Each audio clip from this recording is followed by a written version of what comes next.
కంటికి సంబంధించండి. అంటే due to age factor వయసు పెరిగే కొద్దీ చాలా మంది కంటికి సంబంధించిన ప్రాబ్లమ్స్ వస్తూ ఉంటాయి. లైక్ కెటరాక్ట్ కానీ, గ్లకోమా కానీ ఇలాంటి ఇష్యూస్ వస్తూ ఉంటాయి. సార్కి వచ్చేసి గత కొన్నాళ్ళుగా మన దగ్గర హోమియోపతి మెడిసిన్ అనేది ఇవ్వడం జరుగుతుందండి. కంటిలోంచి నీరు అది కారిపోవడం కొంచెం ఇబ్బందులు అన్నీ ఉన్నాయి. సో ఆ యొక్క సమస్యలు మన హోమియోపతి మెడిసిన్ ద్వారా ఎలా రికవర్ అయ్యారో ఏంటో ఈ 2 నెలలుగా మన మెడిసిన్ వాడిన తర్వాత ఏమాత్రం రికవర్ వచ్చిందన్నది ఒకసారి సార్ మాటలో తెలుసుకుందాం. సార్, మన హోమియోపతి మందులు ఈ 2 నెలలుగా వాడుతున్నారు కదా, నా దగ్గరికి రాకముందు మీకు ఎలా ఉండేది, వచ్చిన తర్వాత ఏ నెలకి ఏ మార్పు చూసారు అసలు? మామూలుగా మీ దగ్గర రాకముందు కళ్ళంటే నీళ్ళు కరిగేది బాగా ఎక్కువగా. ఓకే అండి. ఓకే. మీ దగ్గరికి వచ్చాకండి ఫస్ట్ డోస్ తీసుకున్నాక కొద్దిగా రికవర్ అయిందండి. ఫస్ట్ నెలలో కొంచెం రికవర్ అయింది.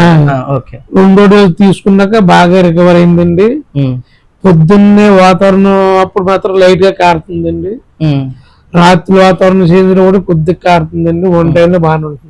ఓకే. ఫస్ట్ నెలకి మా దగ్గర రాకముందుకి ఇప్పటికి అంత బెటర్ బాగా డిఫరెన్స్ వచ్చిందండి. ఓకే. మా యొక్క హోమియోపతి మందుల మీద నమ్మకం కలిగిందా? ఓకే. సో మీ బంధుమిత్రులు ఎవరికైనా తెలియజేస్తారా? Okay sir. సో ఇలా మీరు కూడా మందులు పొందాలంటే కంటికి సంబంధించిన సమస్యకు కూడా మన హోమియోపతిలో పర్మనెంట్ సొల్యూషన్ ఉందండి.